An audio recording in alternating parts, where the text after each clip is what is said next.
జీవితానికి ఏముండాలి? ఒక క్రమం ఉండాలి. అక్కర్లేదా?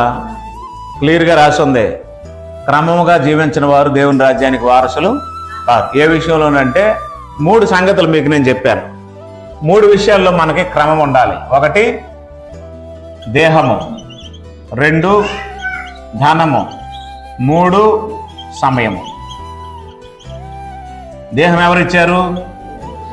దేవుడిచ్చాడు. ధనం ఎవరిచ్చారు? దేవుడిచ్చాడు. కాలం ఎవరిచ్చారు? దేవుడిచ్చాడు. ఈ 3 ఎవరివి? ఈ మూడింటిని క్రమంగా దేవుడికి ఇవ్వాలి.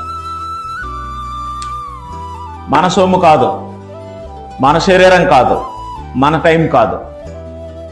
ఈ 3 మెయింటైన్ చేయడం ఎప్పుడైతే వస్తుందో భౌతికంగా వారు ఆత్మ సంబంధులుగా మారుతారు.